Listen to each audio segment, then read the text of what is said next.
Hello, this is Stephanie Washer from Rock Valley College, and I'm going to talk about network diagrams and change management, and we're going to talk through Module 2, the rest of Module 2, so 2.2 and 2.3 of the Cengage MindTap curriculum that we use for the PCT 110 Network Essentials course at Rock Valley College. So we're going to talk through all of that stuff. Diagramming and documentation is very important. So the whole section in 2.2 is all about documentation. It's very important.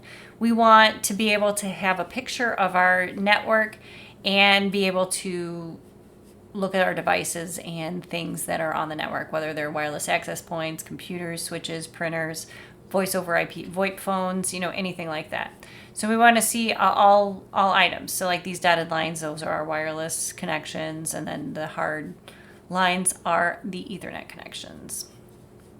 And so we've got this small logical topology that we're looking at, and this one's just all three of them plugged into a switch. This is one with an access point. So we've got the physical topology, and the physical topology is what everything is plugged into or connected to. And then we have the logical topology, which shows the items as they are logically in the system. So logically, the access point is just kind of a means for these two to get to the switch. So it doesn't really mean much in the whole scheme of things. So that's why we have it set up differently on the logical. So as I talked in a previous video, I talked about the logical topology being different than the physical topology. In the physical, you might see different floors, versus the logical might just be a kind of a map of computers and how they're connected to the devices, but not necessarily if they're on floors or what. So there's some things that we can use to help us with network diagramming. It's important to do any type of documentation, whether you're keeping documentation of all the support desk or help desk items. And then we'll talk, anything like Nmap, which is Network Mapper. That is a tool that you can use to help map your network. And it was really designed for Linux as a command line tool. And so it's been expanded to use other operating systems. So now we've got ZenMap, which is the graphical user interface form, or the GUI. And so we'll look as part of this, the assignments here, we'll look and we'll install and use ZenMap in one of the labs. And network mapping is really important. It's a great tool to have. So when you look at Nmap, you could use it through Windows PowerShell. So if you're using the Windows form, you've got the Nmap command that you can use. And each one of the items along the way has a meaning. So you can use PowerShell, and if you know PowerShell, that's a really great skill to have in a Windows environment. Any command line in Linux, that's a really great skill to have too. But there's also the ZenMap, which is Nmap's graphical interface. So you can use that, and it makes things a little bit easier for you. And you can see the command here. So if you know the command, you can type it in, but you can actually use the graphical user interface to get what you need. So it's kind of a little more helpful. So like in PowerShell, if you know PowerShell, you can, let me see if I can get this up. You can right click and we can go to PowerShell. We've got terminal admin, terminal. So it's not necessarily terminal, but we can go to PowerShell, the administrator. They've got a couple of different. We've got Windows PowerShell, ISE, but we also, and you can run that as administrator. And then we've got a couple different versions that we can use. And then one of the versions can help you with an item on the side and kind of help you through things. So it's kind of similar to this, but really ZenMap is really nice, and you can really see everything and run some nice tools and reports and just have a whole map of your network and a whole diagram using that. And a long time ago, Cisco, we have our routers that are round with the arrows in here, and our switches, which are boxes and with the arrows. And so Cisco kind of has their diagram of tools or symbols that they use, and it's really become universal for everybody. I'm so used to the Cisco because I teach all of the Cisco networking courses. I'm so used to the Cisco stuff anymore that people generally don't deviate too much from it. I mean, maybe they don't forget to add the arrows in or whatever, but So we've got our router, switch. So wireless router's round, switch is a square, and then the regular router is round. The difference between the regular and the wireless is just our little antennas on it, and then our firewall. And you can go through and look at all of the different network topology icons, but really all of the serious ones are the ones that we use a lot. We've got our cloud, workstation, printer, file, our servers, all are the same. And then laptops, and again, the switch and router and firewall. And then the wireless access point is definitely very, very boring. I'm not going to worry about the network diagramming. So here is a wiring diagram. One of the things that you might need is a basic graphical representation of your network. And so this is everything that's plugged into everything in your network. So it's a wiring diagram. We have our workstations, how they're plugged in. There might even be an uplink that you can plug into the WAN. And so anytime you see an uplink, it's going to plug into another device. See, uplink to uplink is plugging into another device. So we've got an 8-port gigabit switch, which has a couple servers on it. That makes sense, being gigabit. So you would want all of these to be gigabit, so they run pretty fast. I had, in my classroom, I had some fast Ethernet, and it just wasn't fast enough. We were really noticing issues with the classroom and computers bogging down. And then we have our VoIP adapter, so we can have our phones plugged into that, which is then plugged into a power over Ethernet gigabit switch, which will give us power to those phones. And then we've got our voice data gateway, also plugged into the power over Ethernet gigabit switch. So we've got a little bit of a wiring diagram going on, so we know how everything's plugged into each other. Sometimes you'll have a rack diagram, so you'll see these are the items on the rack. So remember all those racks we saw? This is kind of like how it would be laid out in a rack. So we've got our switches, patch panels, servers, security appliance, and UPS. So we want to kind of say everything that's in that in that rack. And so this is how everything's plugged in together, but it might look like this on the rack. So we have kind of logical versus, we've got, this is how everything's plugged in, but this is how it looks on the rack in real life. And then the standard operating procedures. We want to make sure that we cover standard operating procedures or SOPs in our network documentation. And we just want to make sure that we have consistency throughout the organization, and standard operating or SOPs do that for us. So this would be, contact information, warranty information of our vendors, IP addressing, inventory management, just anything, like our logical physical connections on the network, any internal operating procedures, policies, standards. So any kind of standard operating procedures for the IT department. So we've got network documentation, kind of the hardware, and the items that we have, the software. So we kind of have different, we can, and you can see we have our software, network configuration, our procedures, contacts, so on and so forth. So, we've got all of that info there. Software, network configuration, procedures, contacts, special instructions was the other one. So we've got all of that information. Let me get back into the book real quick here. So that was the operating procedures. You want to make sure that you store everything digitally, but you also want to make sure that it's safe. So it's secure, that it doesn't fail. Maybe you want to make sure that you can get to it at all times. So if you get a catastrophic failure or something, you want to be able to have a backup that you can get to. So, but you don't want just anybody and everybody to have your documentation, because then they can use that to their advantage. And then inventory management.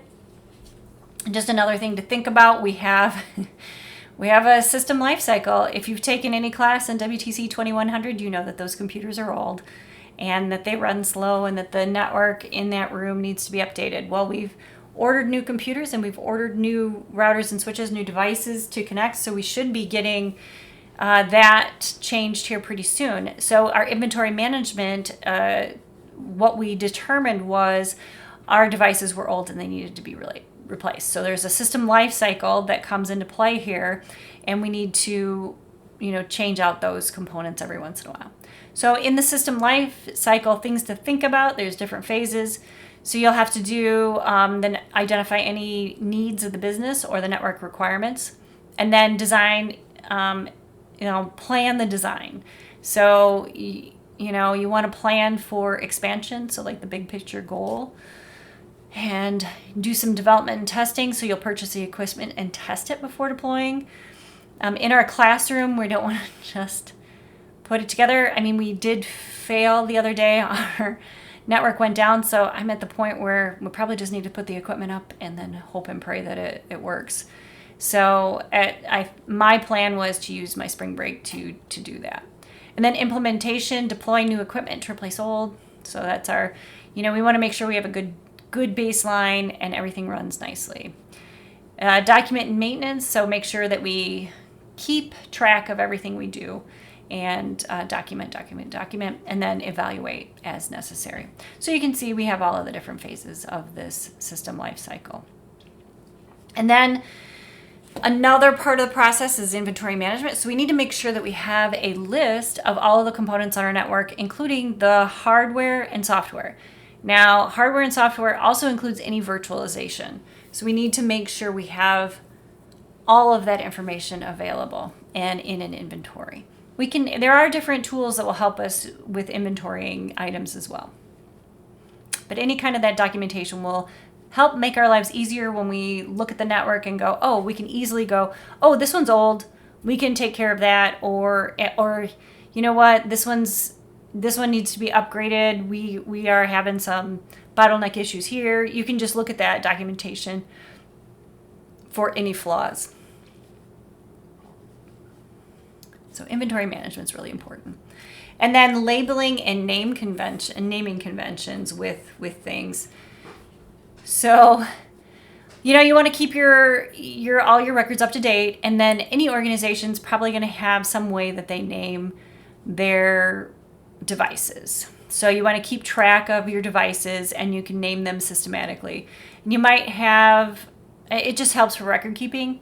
So you want to use names that are descriptive as possible. You don't want to give away too much information to any hackers, but you do want to be descriptive as possible, and at least so that on your end you know what's going on.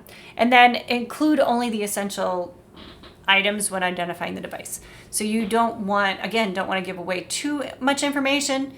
You don't also want to overcomplicate the name or use redundant information. You always want to stay away from using things over and over again or saying too much. And then pay attention to any naming conventions that you've used in the past. If you're doing a whole network redesign, then you can create your own naming convention. But coming into an organization, you want to stick with what they're already using, and they most likely they'll have existing acronyms that they can use. And then always think about future expansion. And so you start with future expansion, but also if you leave in the future, you want to be able to pass it on to others so that they understand the naming convention when they come into the role. So you probably want to start with the building, then the floor, then the data room, and the rack. So you kind of go, and they're using an example where you kind of have, we're in the United States, the U.S., which is, the continent, U.S., Rockford, Illinois. We always want to think about things like that. So you can do top down or outside in, and just be consistent with whatever the naming convention was at the organization. And then if you're starting from scratch, again, be consistent with your naming convention and have it kind of make a little bit of sense. And then just keep everything secure. I already talked about that, but that's fine. And here's an example of a naming convention where we've got just numbers, but we also have, we added in here where we've got router 3. It might be in Northwest, and we might have it in, so it just depends. Maybe Phoenix is the abbreviation for Phoenix. So you can kind of see it. And this is where they have their explanations for all of that. And if you have codes with like 002 is actually Phoenix, then you would have a chart with those codes in it, obviously, for somebody to know. And then after a while, when you're in the position, you just get those memorized and just keep everything consistent. You don't want inconsistency will hurt productivity, and then you don't, it just gets frustrating after a while. And then label everything. It's really helpful to label everything, because when you go into, our IT department, I'm big fans of them, and I went to them and said, hey, my room is really slow. I don't know how any of this works, because the previous person before me retired, and I got kind of the gist of how everything was set up, but it was so slow that I wanted to double check with IT. And so then they showed me everything, and then nothing was labeled. So everything needs to be labeled so that you can understand where things go, where those cables go, so you're not accidentally unplugging the whole. So like, for example, I'm not unplugging the whole classroom from the internet. Maybe I just need to unplug the printer. Well, the printer needs to be labeled clearly and how it's attached to the network too. So you want to label the cables and the ports. So you can see here we got them labeled, and these always fall off for me when you label them right on the on that casing there. I always put them here, kind of like this, where they circle around, and then here, because in 2100 these always fall off, and then actually these fall off as well. So, but these take longer to fall off. As time goes by, you just realize how to put things on there. So, and if you don't, some of the labels don't exactly fit great, so you just kind of abbreviate, and then you'll have a diagram on how the ports are labeled and used. Business documents. So there's different business documents that you're going to need. These are all some of the things that I've worked. SOPs is another, acronym for that, but we've got a request for proposal.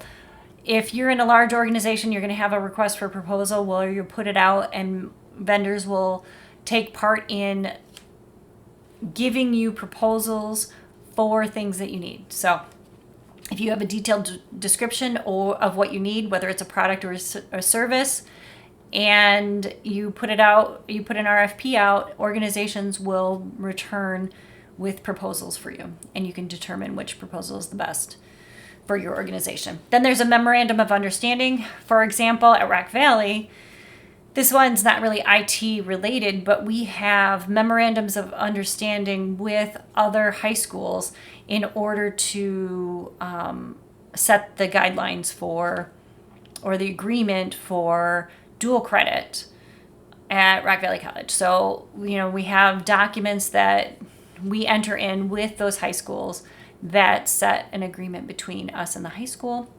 as what we are going to do for each other for dual credit. Master Service Agreement, MSA, just kind of like a future contract between parties.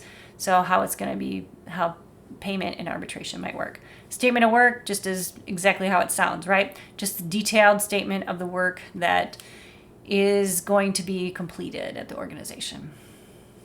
SLA, Service Level Agreement, and that's just a service contract, legally binding service contract. And then we get the Master License Agreement. So from any software producer or creator or developer, we've got an agreement with them that grants license for us to use their product.